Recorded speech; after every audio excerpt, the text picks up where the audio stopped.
Research has shown that about 8 out of 10 of us will develop some form of a low back pain episode in our lifetime. So it's really not a question of if, but rather when. I've had low back pain myself, even as a physical therapist, and I can tell you the pain can be so sharp and gripping with muscle spasms that every breath, or God forbid, a sneeze or a cough, is debilitating. And there's not much we can do about it, right? Well, good news is there's a lot we can do about it. Welcome back, everyone. Michael O'Connor here, Doctor of Physical Therapy. In this video, I'm going to share with you how I helped thousands of patients to calm their low back pain. I'm going to give you the specific approach, which involves first a little bit of foresight, just planning ahead just a touch before you have that back pain episode. Then I'll take you through how to transfer and how to move when you're in the middle of a back pain episode.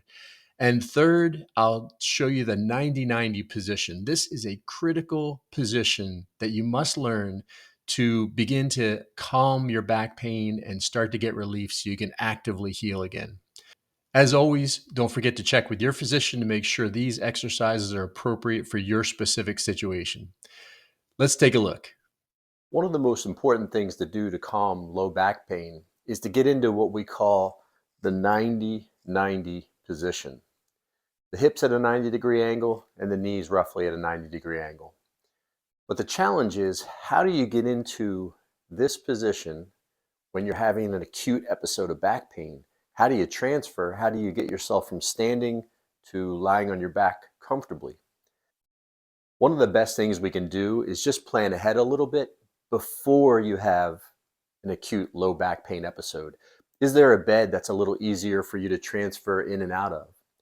Do you have a heating pad or an ice pack? This 90-90 position is ideal for applying those modalities.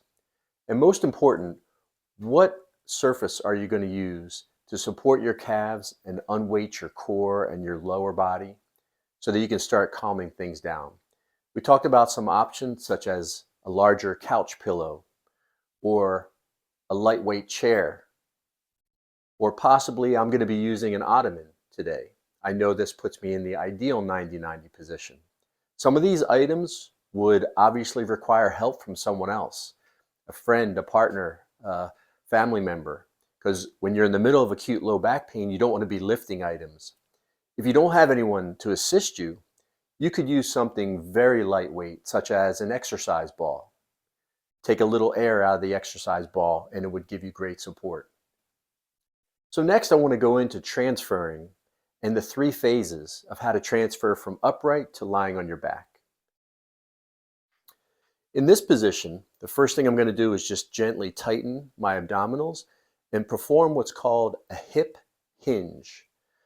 A hip hinge doesn't change the angle of my back. There's no rounding or arching. Here is the hip hinge from the side angle. Bending from the hips. Knees stay behind my toes, reaching back for the surface I'm trying to sit on, controlling my descent.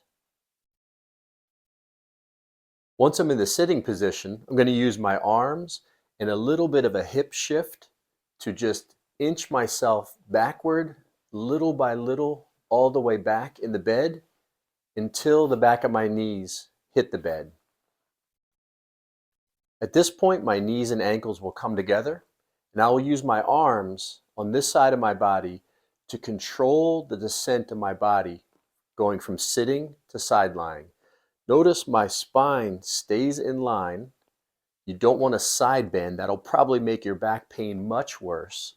So stay neutral, and my legs are also in line with my spine. That is super important for making sure the muscles stay as calm as possible.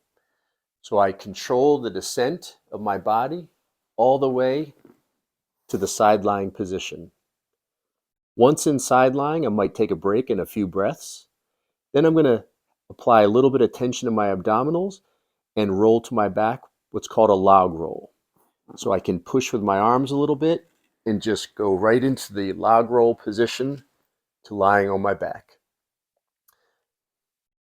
Now what I don't want to do is just lift my legs, both my legs together on top of the ottoman. That would probably make my back pain significantly worse. So even with the help of my hand, I'll tighten my abdominals and assist one leg up, and then assist the other leg up with abdominal tension, and then just make minor adjustments to get myself into a better comfortable position. All right, now that you have mastered transferring from the upright position to lying on your back, and you've mastered the art of getting into the 90-90 position, now it's time to start moving your surrounding body regions around your low back.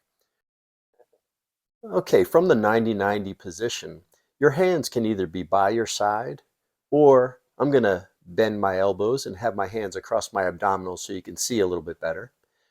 But the first movement we're going to do are what are called pelvic tilts. Pelvic tilts take the small curve of your low back around your belt line and flatten that curvature out by creating a little bit of abdominal tension. So nice and gently, I tighten my stomach. I'm going to be pushing down into the bed, flattening my low back into the bed gently, and then slowly relaxing that. That's what tilts my pelvis into a posterior pelvic tilt. So I do about 5 repetitions of these. Gentle tightening of the abdominals, flattening the low back out, holding for 2 or 3 seconds, and then gently relaxing. To come out of this position, it's the same mechanics, just in reverse. Use your hand to lower one leg, lower the second leg, rolling to your side. The legs will come off of the bed surface. That's going to be my counterweight to help me push to come up to sitting. So the legs coming off the side is very important, but still stay in line with your spine. Don't let your legs drop down before your spine comes up, your body comes up. Pushing up to come up to sitting, and then taking a few breaths in and relaxing. Now that you're feeling better, it's a great time to start doing regular walks. So warm yourself up, stretch your body, and then start incrementally increasing your walking. That can further calm low back pain down. One other thing to note, this 90-90 position, those I've worked with that had acute low back pain that had to use it, they often just enjoy it and implement it now as a regular relaxation position. Some people meditate in that position, and others just use it for stretching because it really is helpful for stretching your lower body and your low back. As we discussed, low back pain can be brutal, but this sequence has helped so many of my patients break the pain cycle. I hope you found this video helpful. Please let me know in the comments below if it's helped you in your back pain. And don't forget to hit the like button. Please subscribe to my channel, share these videos, and don't forget to sign up for my newsletter in the link down below. Until then, thanks for tuning in, and we'll see you in some upcoming videos. Take care.